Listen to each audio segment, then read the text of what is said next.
मुनीब साहब ये क्या हो रहा है सर? ये बार बार इनकी टीमें चेंज होती हैं, कभी टीम चेंज होती है, कभी स्ट्रैटेजी चेंज होती है। अभी जिस तरह फैसल साहब पहले उनको निकाला, फिर उनको वापस डाला। फवाद चौधरी साहब के लिए हुक्म आया अंदर से, खान साहब की तरफ से कि खामोशी, आपने बोलना कुछ नहीं है। मोस्ट प्रॉब्ली शायद फवाद चौधरी साहब अब इस हुक्म का जो है वो एहतराम भी करेंगे। साथ ही साथ पहले जो है वो पार्लिमानी कमेटी का बायकॉट कर दिया चीफ जस्टिस की तैनाती के हवाले से। अब जुडिशल कमीशन जो है उसमें पाकिस्तान तहरीक इंसाफ बैठने लगी है। ये हो क्या रहा है? ये क्या समझ नहीं आ रही कि स्ट्रैटेजी, या यही स्ट्रैटेजी है जो शायद हमें समझ नहीं आ रही? बहुत शुक्रिया मंसूर साहब। देखिए, जो इसमें एक चीज़ बड़ी प्रोमिनेंट है ना, वो है कि क्योंकि इमरान खान साहब इस वक्त पाबंदे सलासिल हैं, जेल में हैं, और जो बाकी उनकी फ़र्स्ट ईयर लीडरशिप है नहायत एहतराम के साथ, वो उनकी जो कंट्रोल या ग्रिप है पार्टी मामलात के ऊपर वो नहीं है। लेकिन मैं उनसे कोई बहुत ज़्यादा एक्सपेक्ट एज एन ऑब्जर्वर नहीं करता। वो इसलिए कि खान साहब अपनी जमात के अंदर तो एक टावरिंग फिगर वही हैं, बाकी तो सब सो टू दी एक्सटेंट के जो इवन जो वाइस चेयरमैन है जनाब शाह महमूद कुरैशी साहब, उनके खिलाफ मुतअद्दिद दफ़ा, आपको भी याद होगा, बहुत से लोग उनके सामने आ जाते थे और चीज़ें बोल देते थे। लेकिन आपको याद होगा जब इमरान खान साहब थे तो वो बहुत सारी चीज़ों को हशअप कर देते थे, लोगों को चुप करवा देते थे। वो लाइकली वुड भी यही होता है कि जो पार्टी सरबराह है, इमरान खान साहब के बगैर तो कोई तहरीक इंसाफ नहीं है ना, बाकी तो सारा बस ऐसे ही है काम।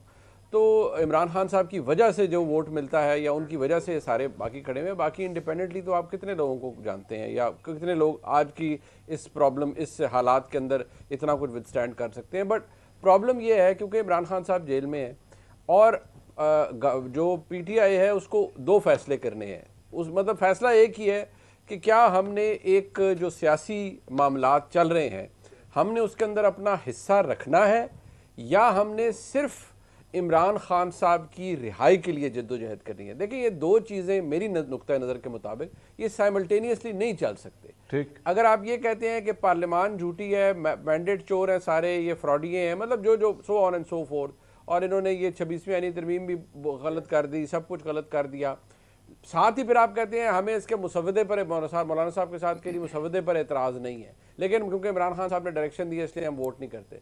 फिर आपकी सियासी कमेटी या लीगल कमेटी, जिसका गालिबन मतलब शोएब शाहीन साहब बेहतर फरमा सकते हैं, कि उन्होंने ये फैसला लिया कि जी जुडिशल कमीशन के अंदर जो कॉम्पोजिशन है उसमें हम बैठना चाहते हैं। तो जो लैक ऑफ कोहेरेंस है वो तो आपको नज़र आती है। बट मैं फिर भी बेनिफिट इसलिए तहरीक इंसाफ को दूंगा कि तहरीक इंसाफ के अंदर इस वक्त एक जो डिसरे आपको नज़र आ रहा है वो इसीलिए नज़र आ रहा है, ये लड़ाइयाँ, ये छोटी छोटी चीज़ें, क्योंकि जो कुछ लोग बाहर चले गए हैं, यानी कि पार्टी से पहले बाहर हुए, जैसे फवाद चौधरी साहब के ऊपर ये बात आती है, वो ये कहते हैं कि यार असल तो हम लोग थे, हम इलेक्टेड एमएनएस थे, हम लोगों ने इमरान खान के साथ वो जो सारा एक रिवोल्ट शुरू की, तो ये लोग कौन हैं, ये वकला आ गए हैं, और ये वकला भी कोई इतने बड़े स्टैचर के नहीं है। ये फवाद चौधरी साहब ने, और न्यूमरस ओकेजन्स उनकी तरफ से यही बयान आता है। अब फ्रैंकली देखा जाए तो अगर आप बहुत पीछे चले जाएं तो ये जितनी शख्सियात कानूनी एतबार से जो वकला हैं, जो तहरीक इंसाफ के साथ जुड़े, फिर तहरीक इंसाफ के टिकट होल्डर बने, उन्होंने